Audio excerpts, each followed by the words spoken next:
Nanatili sila sa pagiging matibay nila mga kapatid kasi nanatili sila sa matulong ng apostol. Hindi tayo na magiging kampante sa kung anong meron pananampalataya tayo. Ang demonyo, nag-a-upgrade siya sa mga bagay na nagdalaw niya para ang tao ng Diyos ay mananaw. Sino ang gustong umunlad? Amen. Sino po ang gustong may marating sa buhay? Amen. Ha? Ako mga kapatid, huwag nating sabihin na pag tayo nagkamali, ay ibig sabihin wala na tayo mararating sa buhay. Mali po yun. So kahit na meron tayong mga pagkakamali sa buhay, tandaan natin, kung aayusin natin ang ating mga sarili, may mararating pa rin po tayo. Amen po ba? So, yan po. So, tingnan nyo po mga kapatid pag ang isang tao po mga kapatid na gustong umunlad o mag-upgrade sa kanyang sarili, anong kadalasan na ginagawa ng tao? Ano ang kadalasan na ginagawa po ng tao? Di ba ang tao, pag may gusto siyang marating at gusto niyang mag-upgrade sa kanyang sarili, di ba pinagsisikapan niya itong mabuti? Kahit mahirap, kahit na kahit hindi madali yung kanyang susuungin, pero dahil kasi gusto niyang mag-upgrade o gusto niyang may marating, gusto niyang makuha yung bagay na gusto niyang makuha, gagawin niya kahit gaano kahirap yun.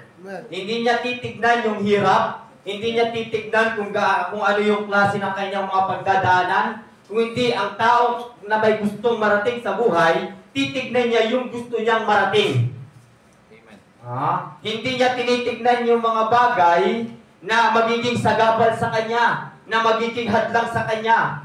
Hindi yun ang tinitignan niya. Dahil sa pagnanasa na gusto niya, doon siya nakatingin sa gusto niyang marating. Amen po ba? So tayo na bilang isang mga tao, mga kapatid, hallelujah, dapat pagnasain natin na meron tayong marating. Amen po? Na meron tayong mapuntahan o meron tayong yung ating buhay ay mag-upgrade. Tandaan po natin, pag titingin tayo lagi sa pagkakamali natin, hindi ka mag-upgrade. Amen. Kasi ang iisipin mo, wala ka ng marating, wala ka ng silbi, wala ka ng kwenta, yan ang maiisipin na natin. Kaya yun ang nasa isip mo, kaya ang buhay mo, ganun na lang. At okay na sa'yo yung ganun na. Ganun ka na lang. Amen po? So, hindi po maganda pag ganun ang pag-iisip natin. Amen po? At wala po talaga tayo mararating. Amen? So, hallelujah, ito mga kapatid ng ating pag-aaralan ay makakarelate po tayo dito at hindi ito nagkakalayo sa inalimbawa ko sa inyo ngayon. No? So, ang pamagat ng ating pag-aaralan sa oras na ito, level up your faith. So, para sa mga kapatid na baptized in Jesus' name, kontento na ba kayo na kayo'y nabaptize? Na nailubog? Tapos pagkatapos nyon, wala na. Pagkatapos mo, mga kapatid, na mabaptize at nag-aatin ka sa church, tapos na ba yun? Hanggang doon na lang ba yun?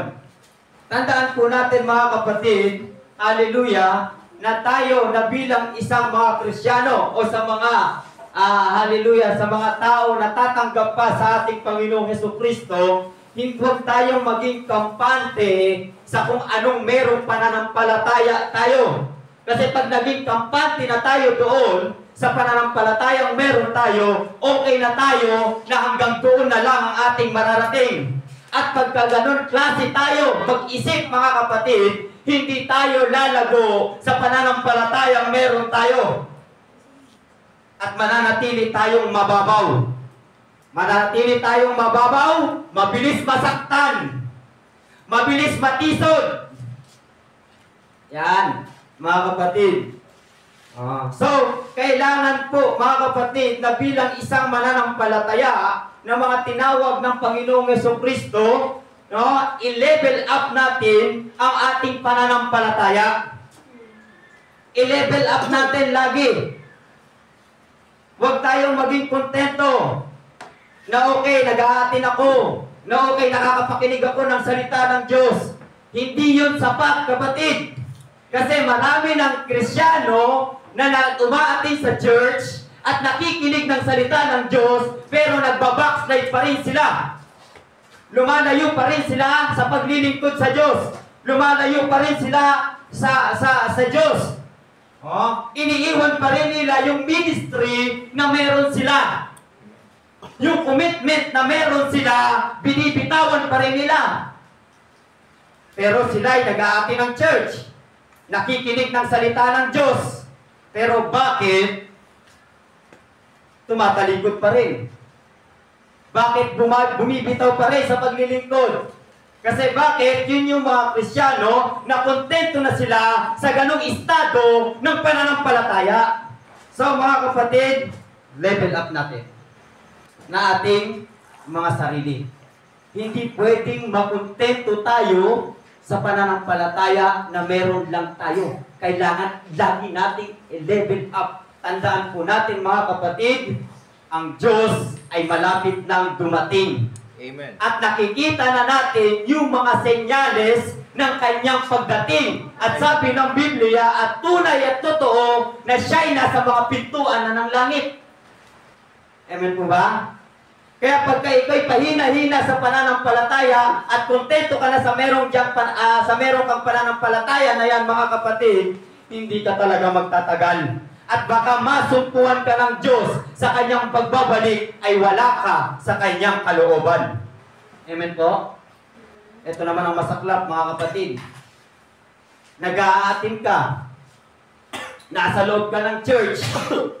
Nakikinig ka ng salita ng Diyos. Pero ayos na lang sa'yo na di ganun ka. Okay na lang sa'yo. Nag-aatin naman ako eh. Nakikinig naman ako ng salita ng Diyos eh. Pero hindi ka nagpapagamit. Okay na ako doon. Bantayan mo sarili mo. Kasi bakit? Wala kang pinanghahawakan. Bakit? Kasi kontento ka na lang eh. Sa estado ng iyong pananampalataya. Amen po? So, mga kapatid, may mga Kristiyano na kampante na talaga sila sa kanilang pananampalataya na meron sila po, mga kapatid. Sabi, ang ganitong klase ng faith ay hindi tatagal sa paglilingkod sa Diyos. Naniniwala po ba kayo doon, mga kapatid? Amen. Maniwala kayo. Kahit nasa loob ka ng church, pero kampante ka na dyan, hindi tinitignan ng Diyos kung anong nasa loob ka ng church. Tinitignan ng Diyos yung puso mo. Oo nga, nasa loob ka ng church. Nakikinig ka nga ng salita ng Diyos. Pero ang puso mo ang layo sa Diyos. Yung isip mo ang layo sa Diyos. Tumitingin pa rin siya sa puso natin, mga kapatid. Kahit sabihin natin magtatataas tayo ng kamay, pero ang layo ng dinidikta ng puso natin sa pagtaas natin ng kamay, delikado pa rin yan, mga kapatid. Amen po? So, hallelujah, ulitin ko, ang ganitong klase ng faith hindi tatagal sa paglilingkod sa Diyos. Hindi nagle-level up ang kanilang faith. Kaya mabilis sila sumuko, huminto sa commitment na meron sila. Yan po, mga kapatid. Sabi dito, basahin po natin sa John 6, verse 66. Sabi diyan, dahil dito'y marami sa kanyang mga alagad ay nagsitalikod at hindi na nagsisama sa kanya. Tingnan niyo po, mga kapatid, etong mga taong ito, etong mga mga sumunod sa kanya, nakita nila yung himala ng Diyos.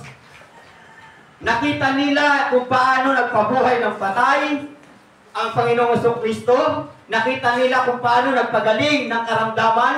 Nakita nila, mga kapatid, hallelujah, kung paano nagpalayas ng masamang espiritu ang Panginoong Jesucristo. Pero sinasabi sa verse na ito, mga kapatid, dahil dito, marami sa kanyang mga alagad ay nagsitalikod at hindi nagsisama sa kanya.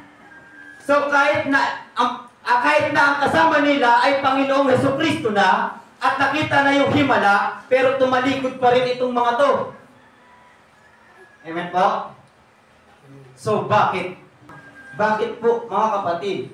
So, ituloy po natin ang pagbabasa. Sabi dito sa 67, sinabi nga ni Jesus sa 12, ibig baga ninyong magsialis, dini naman. 88, ay 68, sinagot siya ni Simeon Pedro, Panginoon, kanino kami magsisiparoon? Ikaw ang may mga salita ng buhay na walang hanggan. Tingnan niyo po mga kapatid yung pagkakaiba.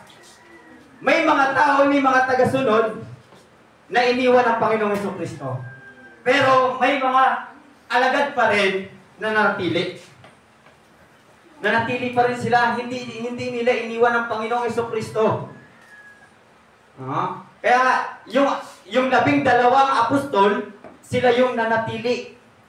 Kaya nga sabi ni Apostol Pedro, ulitin ko, sinagot siya ni Simeon Pedro, Panginoon, kanino kami magsisiparoon? Ikaw ang may mga salita ng buhay na walang hanggan. Tingnan natin ang yung pagkakaiba po mga kapatid. Itong mga taong ito, hindi sila naging kontento mga kapatid kung ano, hallelujah, ang pananampalataya o yung estado ng kanilang pananampalataya. Pero yung mga tao na lumayo o yung mga alagad na umalis, ito kasi yung mga naging kampante na sila. Kahit nakita na nila yung himala, umalis pa rin sila.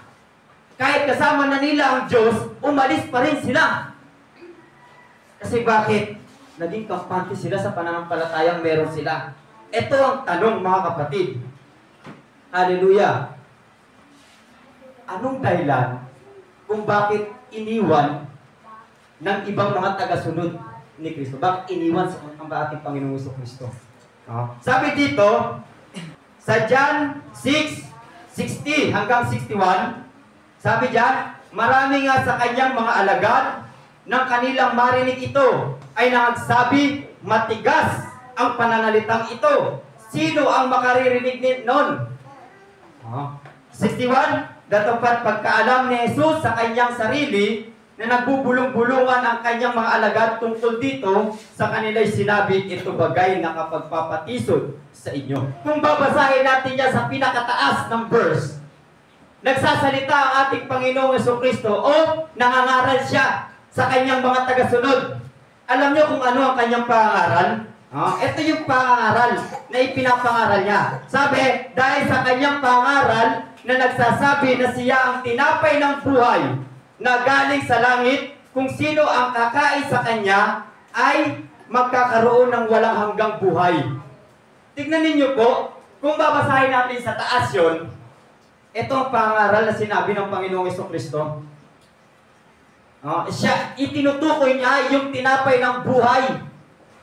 Hallelujah, praise the Lord. Sabi niya, dahil sa kanyang pangaral na nagsasabi na siya ang tinapay ng buhay, tinutukoy niya yung tinapay ng buhay sa kanyang sarili. Sabi niya, kung sino man ang kumain sa kanya.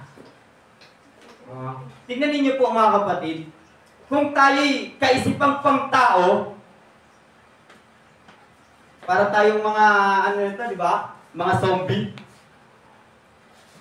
Kakain tayo ng laman. Amen po ba? Pero dahil sa pananalitang ito, dito sila natisod.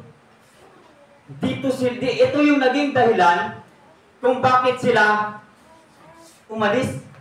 Yung ibang, kung titignan nyo, kung kayo mga kapatid, tatanungin, anong meron sa salita na ito? Anong meron sa pangaral ng Panginoong Jesucristo? May nakakasakit ba? Di ba wala? Tinutukoy niya lang naman yung kanyang sarili. Kaso nga lang, parang kung sabi, literal, kakainin siya. Amen po ba? Literal po nila mga kapatid. Basahin ulit natin ang John 6:60. Marami nga sa kanyang mga alagad na kanilang marinig ito ay nagsabi, matigas ang pananalitang ito. Sino ang makaririnig nito? Pero pagkatapos sabihin ng Panginoong Yesus ito, sabi niya pa, dugtong niya, may mga ilan sa inyo, hallelujah, na mga walang pananampalataya. ang ilan sa inyo, sabi niya, hallelujah, ay mga taksil. Ang iba sa inyo ay demonyo. Kung babasahin niya sa isang translation, kaya doon nasabi na napakatigas ng pananalita ng mga ito. Tignan ninyo po mga kapatid. Dahil doon sila nakisod. Doon sila umalis. Po mga kapatid. Pero sa kabila niyan mga kapatid, meron pa rin nanatili. No? Meron pa rin nag-stay sa kanilang pananampalataya, sa kanilang paniniwala sa ating Panginoong Hesukristo po mga kapatid. Hindi sila umalis. Ngayon ang tanong mga kapatid sa atin, na tayo bilang isang mananampalataya, tayo ba yung mga tao na mabilis masaktan sa pangangaral o kahit saan mang salita ng ibang tao o ng salita ng iyong kapatid? Pag hindi mo nagustuhan ang salita ng iyong kapatid, hallelujah, hihinto ka sa pananampalataya na meron ka? O yung salita ng Diyos na kung minsan ay ginagawa natin katitisuran sa atin. Alam niyo po mga kapatid, ito yung mga bagay na ibibigay ko sa inyo at na-discover ko. At alam niyo rin ito. Yung mga bagay na nagpapahinto sa pananampalataya na meron tayo. Pag nangyari sa iyo ang bagay na ito, hihinto ka. Minsan yung iba humihinto sa pagsimba, humihinto sa tungkulin na meron sila, tumitigil sa commitment na meron sila. Handa na kayo? Kung ano-ano ito? Ha? Ito ang aking napansin.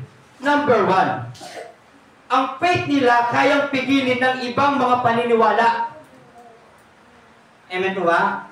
Una, ang tao, pag ipinangaral sa kanila ang salita ng Diyos, hindi nila kayang tanggapin ang salita ng Diyos. At mag-i-stay na lang sila sa kung ano ang paniniwala nila. Kahit hindi ako magsimba, may kinikilala naman akong Diyos. Nasa puso ko naman ang Diyos. Hanggang doon lang ang faith nila.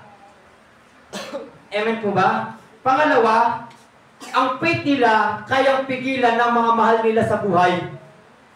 Maraming Kristiyano, mga kapatid, gaya ng doctrine na pinag-aralan natin kaganina, na nagsisimula pa lang sila sa paglilingkod sa Panginoon. Pero dahil pinipigilan sila ng kanilang mga magulang, hindi sila nagpapatuloy. So, yung faith na meron sila, napipigilan ng mga bagay na ito. Mga kapatid, natural po ito. Lalo na pag nagsisimula ka sa paglilingkod sa Panginoon. Sapagkat sabi ng Biblia, ang una mong makakalaban, ang iyong pamilya. Amen. Yan ang una mong makakalaban. Yan ang una mong sasagupain. Kasi bakit? Ayaw nila ng iyong pananampalataya eh. Amen po? Pangatlo, faith nila kayang pigilin ng problema. Yan. Ito ang kadalasan na nangyayari sa atin. Pag may mga bagay na dumarating na problema sa ating buhay, humihinto tayo sa paglilingkod sa Panginoon. Pag may problema na dumadating, hindi mo na ako gaganap. May problema kasi ako eh. Minsan ang palusot pa nila, alangan naman na may problema ako. Tapos tutugtog ako dyan, baka maapektuhan ang gawain ng Panginoon. Di ba? Minsan ganun ang ating mga palusot. Bakit? Kung titignan ninyo ang mga pastor, di ba sila may mga problema rin naman? Amen. Pero bakit sila gumaganap? At nung yung mga pastor natin, na nagsisimula sila sa paglilingkod sa Panginoon, di ba dumarating din sila sa problema? Pero bakit naabot nila yung antas ng pagiging pastor? Dahil nalagpasan nila yung problema. Amen? Tayo minsan, masyado tayong nagpapa-apekto sa problema. Kaya yung problema, hindi maalis-alis sa buhay mo. Hanggang ngayon, problema mo pa rin. Amen. Amen? Yan po mga kapatid. Pang-apat. Ano yung pang-apat mga kapatid? Ang faith nila kayang pigilan ng sarili nila. Yan. Sabi nga, naalala niyo yung ating bayani? Si General Luna. Sabi, hindi lamang ang mga Amerikano ang ating kalaban. May isa pa tayong kalaban kung hindi ang ating sarili. Oo, di ba? Buwa-buwa. Paborito kong bayani yun. Di ba? Tama naman mga kapatid eh. Ang problema mo yung sarili mo. Di ba? Mga kapatid, hallelujah, ang faith, ang ganitong klaseng faith mga kapatid, ang pumipigil sa sarili natin. Amen po ba? So, napakahirap kalaban ang sarili. Amen po ba? Mahirap kalaban ang sarili kung lagi mong susumpin ang sarili mo. Amen? Yan po mga kapatid. Panglima, ang faith nila kayang pigilan ng mga pangangailangan. So, mga kapatid, lahat tayo mayroong pangangailangan. Tama? Kahit ako may pangangailangan eh. At kayo rin mayroong pangangailangan. At hindi matatapos ang pangangailangan mga kapatid. Pero minsan, ito ang nagpapahinto sa pananampalataya na meron tayo. Pang-anim, ang faith nila kayang pigilan ng kayamanan. So, may mga tao o may mga Kristiyano, hallelujah, na may mga ganito talaga. Alam niyo po ba mga kapatid, pag ang isang Kristiyano hindi matatag sa pananampalataya, hallelujah, mabilis siyang makuha ng kayamanan. Amen. Mabilis siyang madaya ng kayamanan. Mabilis siyang masilaw ng pera. Kaya may mga Kristiyano, mga kapatid, na ipinagpapalit ang Diyos sa trabaho. Amen? May mga ganyan po, mga kapatid. So, pang-pito, ang faith nila kayang pigilan ng kasintahan. Ito ang legit. Ito ang kumakalat. Ito ang tunay na, itong virus. Mga kapatid, sabi nga, nagsimulang kiligin, hindi na nakinig. Amen? Minsan tayo, di ba? Lalo na sa mga young people, ang saya-saya mo sa paglilingkod sa Panginoon. Ang aga mo sa church. Lahat ng activity, pinupuntahan mo. Pati devotion ng sarili mong pastor, pinupuntahan mo. Panalo, di ba? At kasi ang init mo eh. Sa pananampalataya. Tapos lagi kang tanong ng tanong. Lunes pa lang, ano ba? May gawain ba tayo? Lunes, Martes, nagtatanong ka ulit, ano ba? Meron bang gawain? Sa sobrang init mo.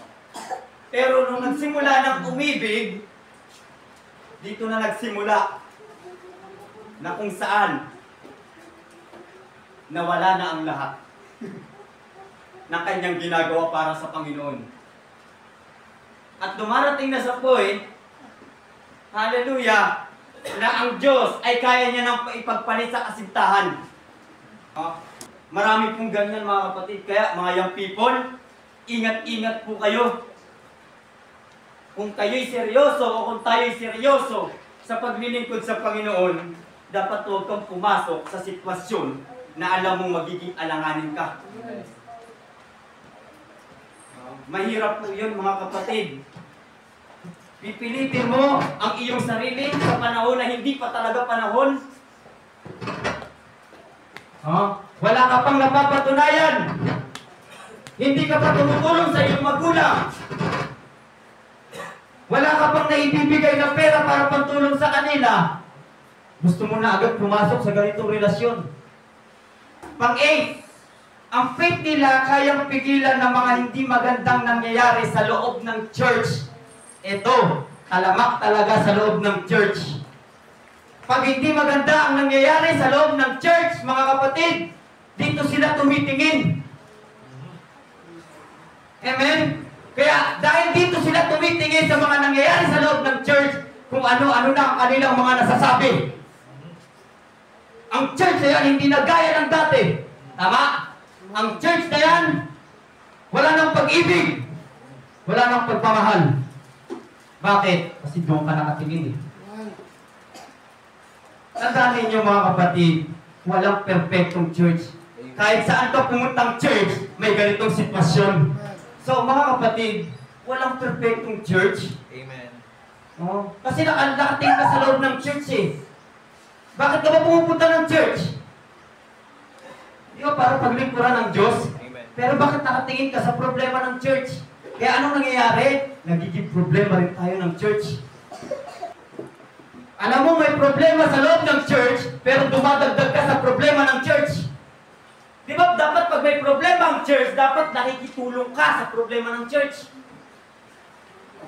Amen? Pangsyam, ang faith nila kayang pigilan ng mga hindi nila nagugustuhan sa mga kapatiran.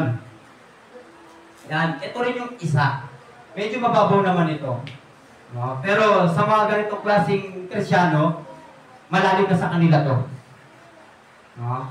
Sa mga kapatid, ay ganyan pala ugali ni sister. Ay ganyan pala ugali ni brother. Ay, hindi ako crush ni brother. Hindi ako crush ni sister. Diba? Minito. Amen po ba? Sana po tayo? Number 10. Ang faith nila kayang pigilan ng mga kaibigan.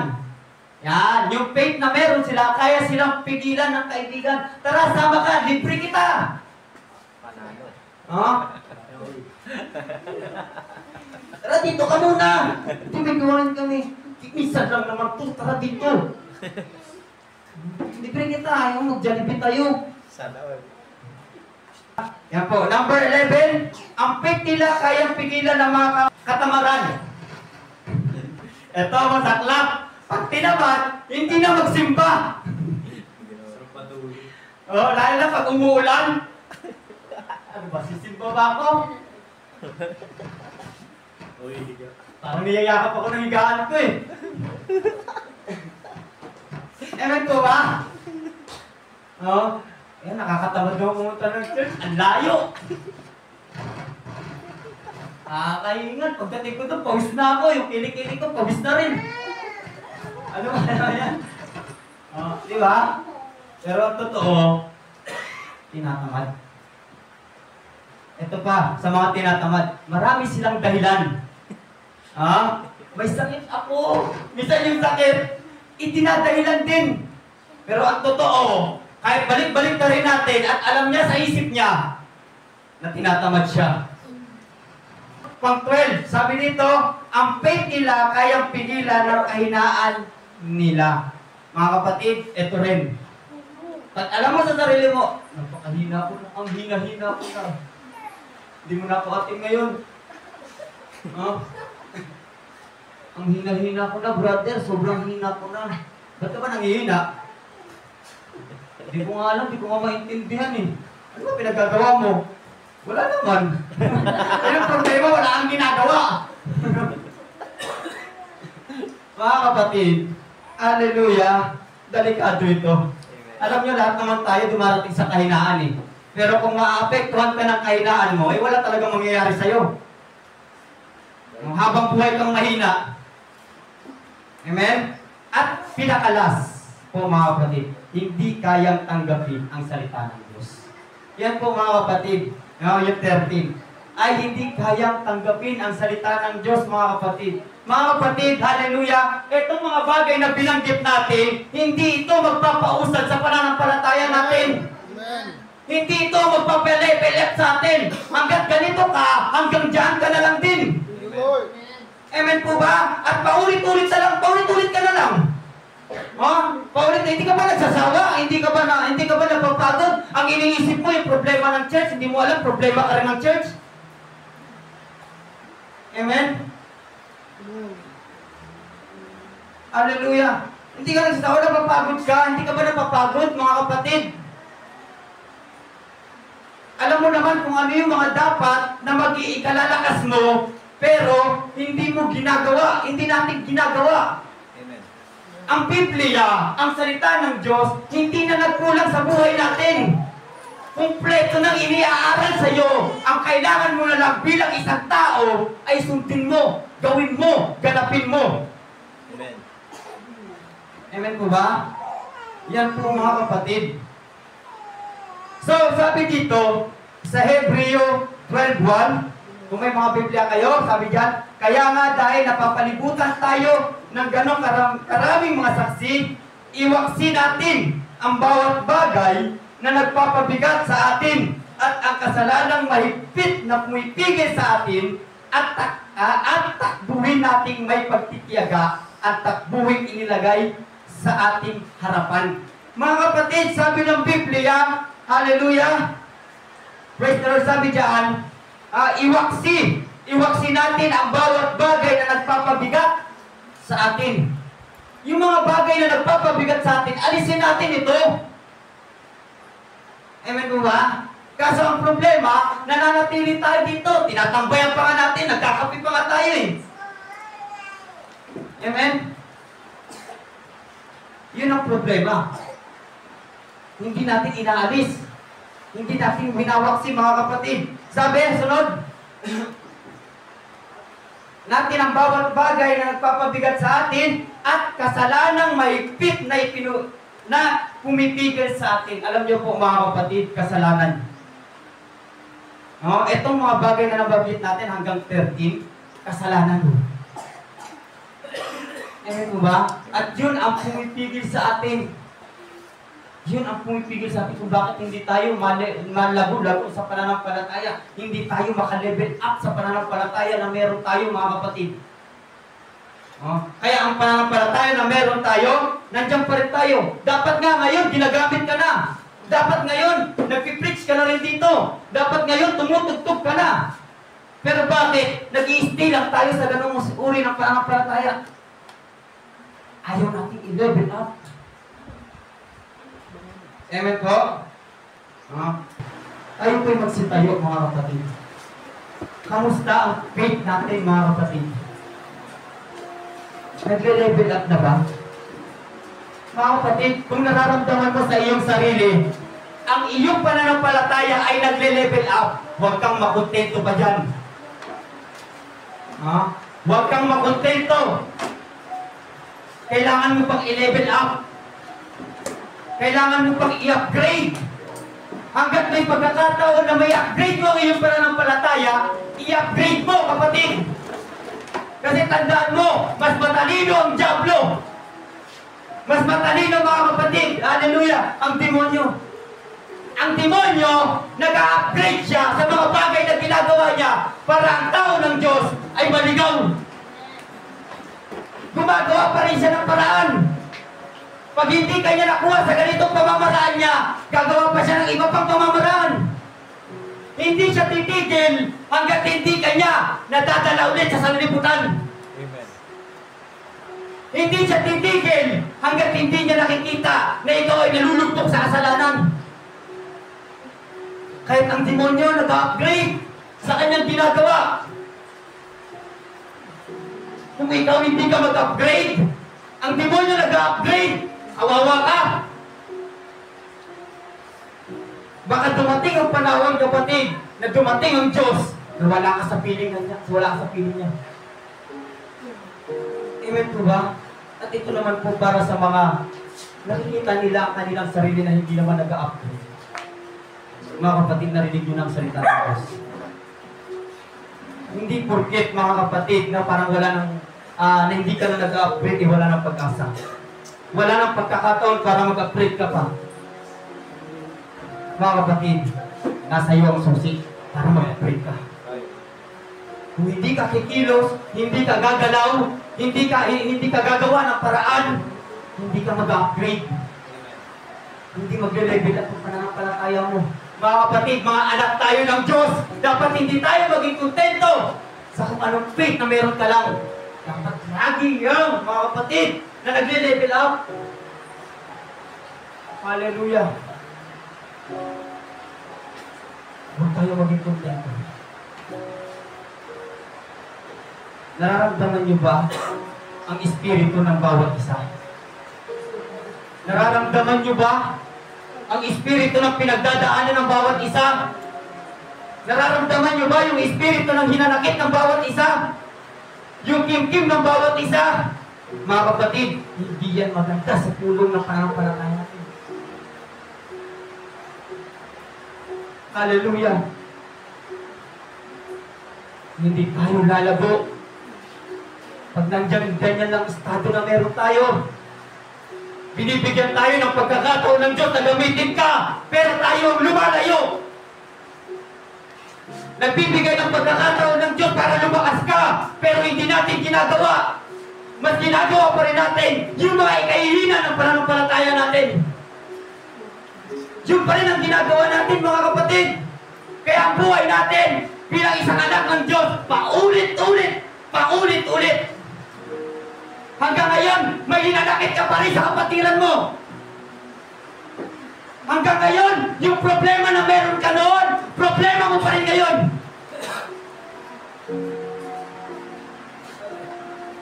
Hallelujah! Hindi nagle-level up, kapatid. Hanggang dyan na lang ba tayo? Bilang isang mananampalataya, bilang isang mga anak ng Diyos, hanggang dyan na lang ba tayo? Gusto kang gamitin ng Diyos. Hallelujah! Marami pang bagay na gagawin ng Diyos para sa'yo. Pero dahil nakukontento tayo sa pananampalataya, meron tayo. Dahil yung biyaya ng Diyos, hindi rin maibigay sa atin. Hindi niya rin maihulog sa atin. Kaya kahit pati sa financial natin, paulit-ulit lang din tayo. Hallelujah! Paulit-ulit pa rin tayo. Sa pamilya natin, paulit-ulit pa rin, magulo pa rin ang pamilya. Kasi hindi nagle-level up eh. Yung pananampalataya natin, kaya anong nangyayari? Yung pamilya natin, hindi rin natin madala-dala. Hallelujah! Yun ang problema, kapatid. Mga kapatid, hallelujah, may pag-asa pa. Hindi pa huli ang lahat, mga kapatid. Para mag-level up. May lakas ka pa. May mga kakayanan ka pa. Marami ka pang pwedeng gawin. Yang kakayanan mo yan, gamitin mo yan para mag-level up ang iyong pananampalataya. Marami ka pang pwedeng gawin. Marami kang pwedeng itulong. Marami kang talento na pwede mong gamitin para lumakas ka sa pananampalataya. Hallelujah! Kahit hindi ka marunong kumanta, meron pa rin. Meron pa rin bagay na pwede mong gamitin para lumakas ang iyong pananampalataya. Kung hindi ka marunong tumugtog, meron pa rin.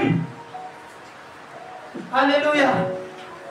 Kung hindi mo kaya mag-MC, meron pa rin. Dapat kang meron ka pa rin magagawa para lumakas. Right. Kapatid, huwag tayong maging kontento sa pananampalatayang meron tayo. Level up! Sapagkat ang Diablo, nagle-level up din. Right. Amen. Hallelujah! Praise the Lord! Kaya mga kapatid, sa oras na ito, magpuri tayo sa ating Panginoon. Tingin natin ang tulong ng Diyos. Tulungan tayo ng Diyos na mag-level up tayo sa faith na meron tayo.